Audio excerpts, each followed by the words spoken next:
Dear students, welcome you once again to my online class. দেখো আজ আমি একটা খুব গুরুত্বপূর্ণ ক্লাস নিয়ে তোমাদের সামনে হাজির হয়েছি।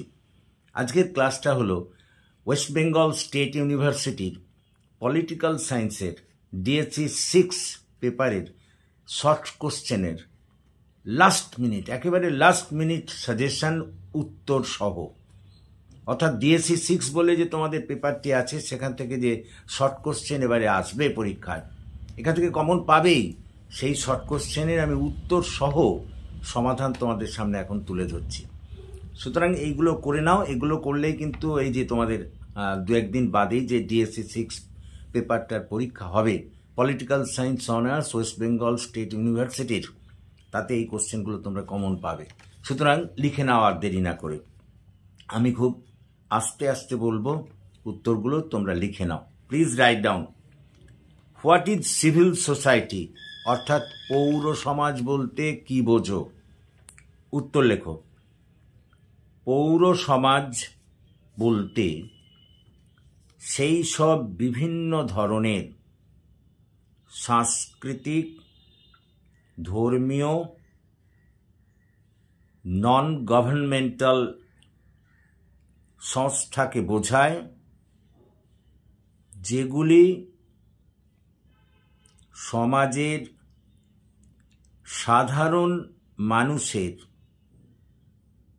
যেগুলির মধ্যে দিয়ে সমাজের সাধারণ মানুষের ইচ্ছার প্রতিফলন ঘটে এবং তাকে কার্যকর করে, তাকেই বলে পৌর সমাজ। আমি আরেকবার বলে নিই। দেখো, পৌর সমাজ বলতে সেই সব বিভিন্ন ধরনের সাংস্কৃতিক, ধর্মীয়, নন গভর্নমেন্টাল সংস্থাকে বোঝায় যেগুলির মধ্যে দিয়ে সাধারণ মানুষের ইচ্ছের প্রতিফলন ঘটে এবং যার মাধ্যমে সেই সব ইচ্ছেকে কার্যকর করা হয়, তাকেই পৌর সমাজ বলে। পরেরটা, হোয়াট ইজ গ্লোবালাইজেশন বা বিশ্বায়ন বলতে কি বোঝো? উত্তর লেখো। বিশ্বায়ন বলতে সেই ব্যবস্থাকে বোঝায় যেখানে বিশ্বের রাষ্ট্রগুলি পারস্পরিক আদান প্রদানের মধ্যে দিয়ে নিজেদের অভাব পূরণ করে উন্নতির দিকে এগিয়ে যায়, সেই ব্যবস্থাকেই বিশ্বায়ন বলে। পরেরটা, হোয়াট ইজ ফ্রি মার্কেট বা মুক্ত বাজার বলতে কি বোঝো? উত্তর লেখো। মুক্ত বাজার বলতে সেই অর্থনৈতিক ব্যবস্থাকে বোঝায় যেখানে দ্রব্যের দাম বিভিন্ন বেসরকারি প্রতিষ্ঠানের অনিয়ন্ত্রিত প্রতিযোগিতার উপর ভিত্তি করে গড়ে ওঠে। পরেরটা, হোয়াট ইজ সাস্টেনেবল ডেভেলপমেন্ট বা স্থিতিশীল উন্নয়ন কি? উত্তর লেখো। স্থিতিশীল উন্নয়ন হল একটি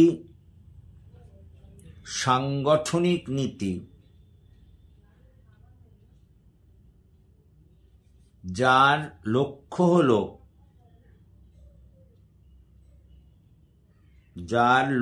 হল মানব উন্নয়নের লক্ষ্য পূরণের পাশাপাশি প্রাকৃতিক ব্যবস্থাকে সহনশীল রেখে মানুষের জন্য প্রয়োজনীয় প্রাকৃতিক সম্পদ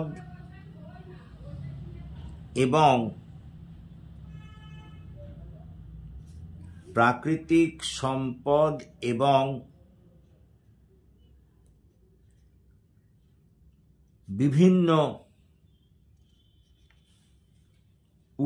উপকারী বিষয় প্রদান করা। পরেরটা, mention the name of two important environmental conferences, অর্থাৎ দুটি গুরুত্বপূর্ণ পরিবেশ সম্মেলনের নাম করো। 1 নম্বর দিয়ে লেখো United Nations conference on the human environment,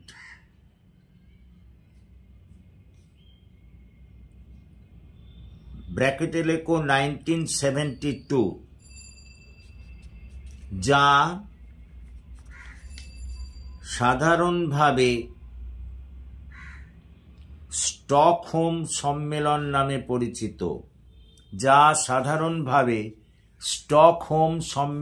নামে পরিচিত। 2 নম্বর দিয়ে লেখো UN conference on environment and development, ব্র্যাকেটে লেখো 1992, যা রিও সম্মেলন বা বসুন্ধরা সম্মেলন নামে পরিচিত। পরের প্রশ্ন লেখো what do you mean by carbon footprint, অর্থাৎ কার্বন পদচিহ্ন বলতে কি বোঝো? উত্তর লেখো কার্বন পদচিহ্ন বলতে আমাদের বিভিন্ন কৃতকার্যের ফলে সৃষ্ট মোট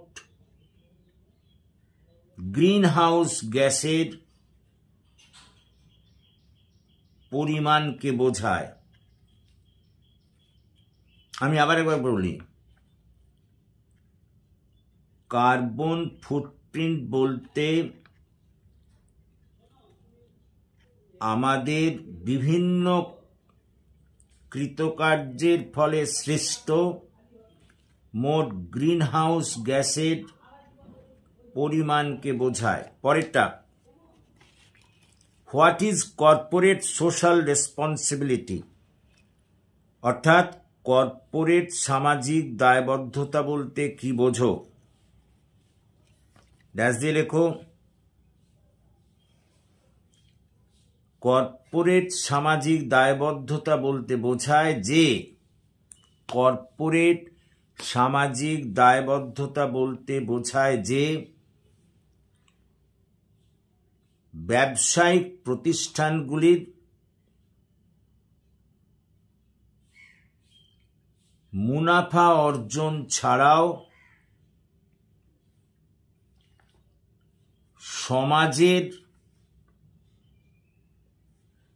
উপকার সাধনের জন্য কিছু দায়বদ্ধতা আছে, তাকেই কর্পোরেট সামাজিক দায়বদ্ধতা বলে। অর্থাৎ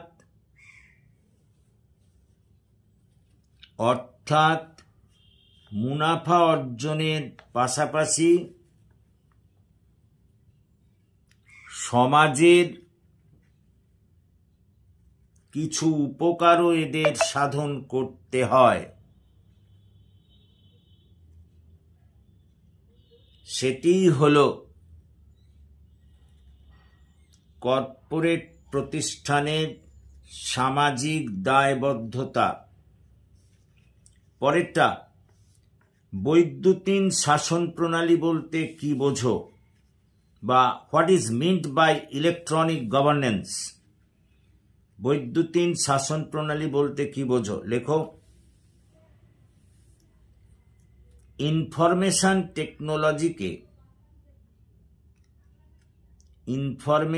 টেকনোলজিকে ব্যবহার করে বা যোগাযোগ প্রযুক্তিবিদ্যাকে ব্যবহার করে যখন প্রশাসনকে দ্রুতগতিতে পরিচালনা করা যায় এবং প্রশাসনকে আরো জনমুখী করা যায়, তাকেই বৈদ্যুতিন প্রশাসন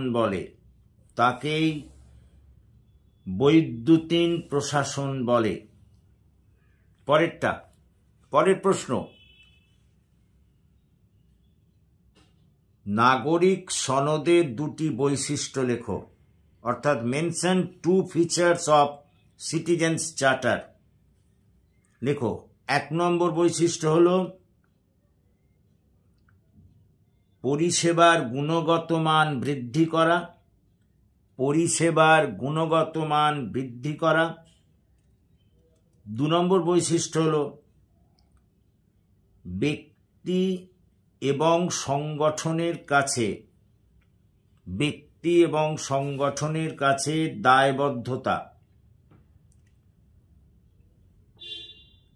পরের প্রশ্ন, what is right two information, অর্থাৎ তথ্যের অধিকার বলতে কি বোঝো।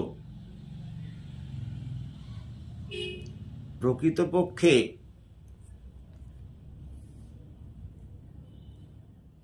সরকারি বিভিন্ন বিষয়ে তথ্য জানার অধিকারকে তথ্যের অধিকার বলে। এই তথ্য জানার অধিকার হল ভারতীয় সংসদ দ্বারা প্রচলিত একটি আইন, যা ভারতীয় নাগরিকদের সরকারি তথ্য জানার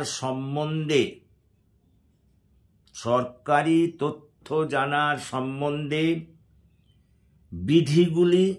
বিধিগুলি এবং তার পদ্ধতি নির্দেশ করে এবং তার পদ্ধতি নির্দেশ করে। পরের প্রশ্ন, right two features of market society, অর্থাৎ বাজারমুখী সমাজের দুটি বৈশিষ্ট্য উল্লেখ করো। উত্তর লেখো। বাজারমুখী সমাজের দুটি বৈশিষ্ট্য হল যথাক্রমে বাজারমুখী সমাজের দুটি বৈশিষ্ট্য হল যথাক্রমে বিভিন্ন বেসরকারি, 1 নম্বর দিয়ে লিখবে, বিভিন্ন বেসরকারি প্রতিষ্ঠানের মধ্যে প্রতিযোগিতা। 2 নম্বর হল সরকারি হস্তক্ষেপ এবং 3 নম্বর হল ক্রেতাদের পছন্দের স্বাধীনতা। পরের প্রশ্ন, what is meant by human development index, অর্থাৎ মানব উন্নয়ন সূচক বলতে কি বোঝো? উত্তর লেখো। মানব উন্নয়ন সূচক হল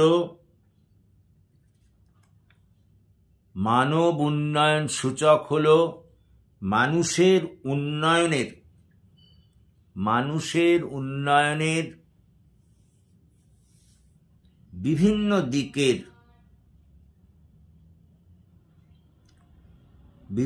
দিকে অর্জিত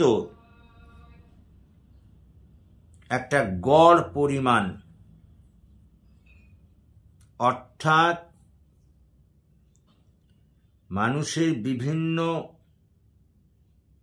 মানুষের উন্নয়নের বিভিন্ন দিকের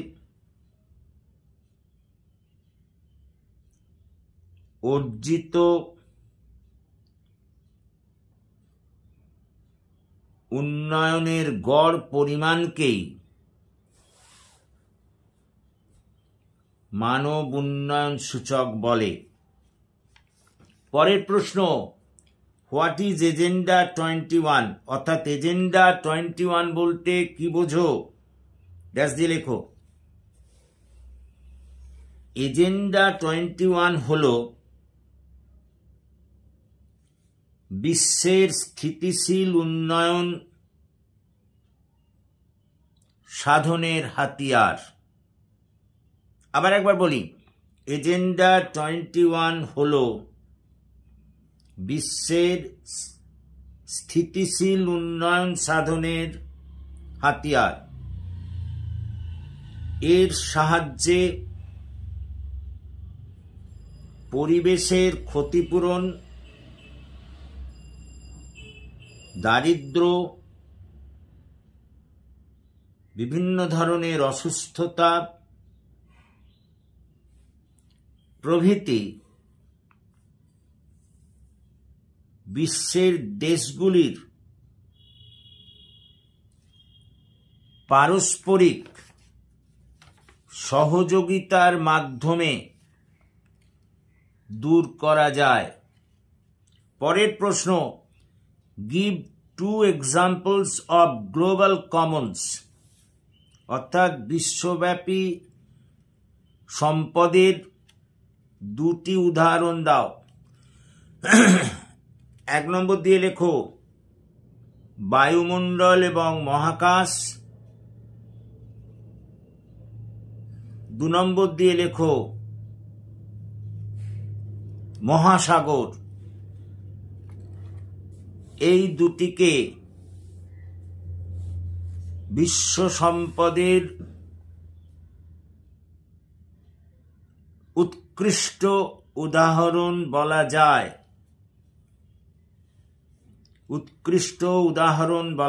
পরেরটা লেখো। What do you mean by sustainable human development, অর্থাৎ স্থিতিশীল মানব উন্নয়ন বলতে কি বোঝো? উত্তর লেখো। স্থিতিশীল মানব উন্নয়ন বলতে সেই সমস্ত ক্রিয়াকে বোঝায় যার সাহায্যে মানুষের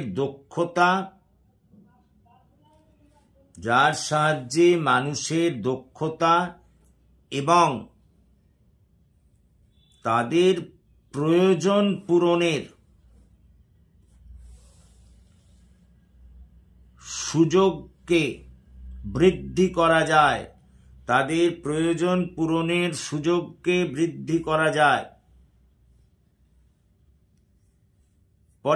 পরের প্রশ্ন লেখো, right 2 recommendations of branded land commission. অর্থাৎ ব্র্যান্ডেড ল্যান্ড কমিশনের 2টি সুপারিশ লেখো। উত্তর বলছি, টেকসই উন্নয়ন তথা স্থিতিশীল উন্নয়ন এবং অর্থনৈতিক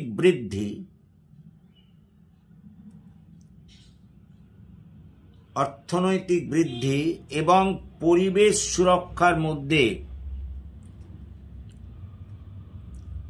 সম্পর্ক সাধনের জন্য এটি গঠিত হয়েছিল। এর 2টি সুপারিশ হল যথাক্রমে, প্রথমত, এই গ্রহে মানুষের কার্যকলাপের প্রভাব পরীক্ষা করতে হবে। দ্বিতীয়ত, প্রভাব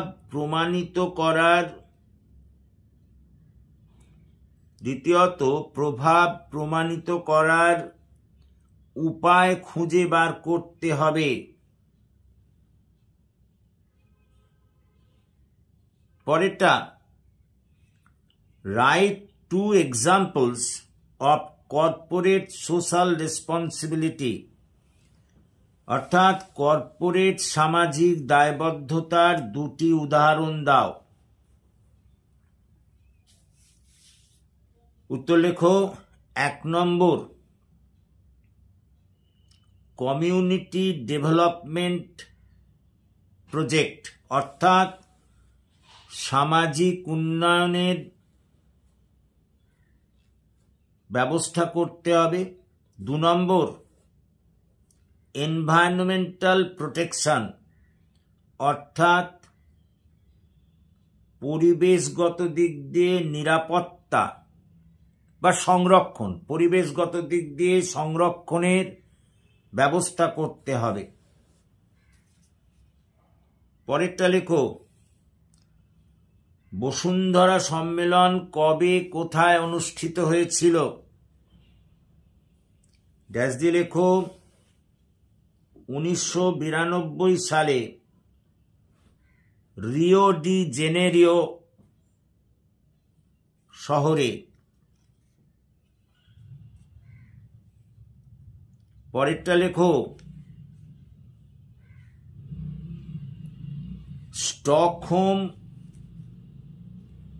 স্টকহোম পরিবেশ সম্মেলন কত সালে অনুষ্ঠিত হয়েছিল?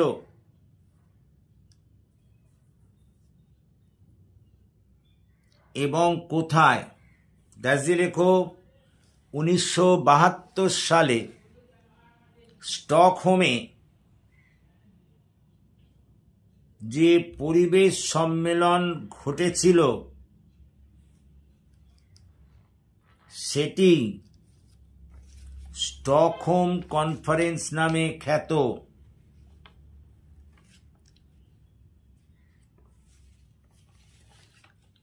এইচডিআই এর পুরো অর্থ কি? উত্তর লেখো, এইচডিআই এর পুরো অর্থ হল হিউম্যান ডেভেলপমেন্ট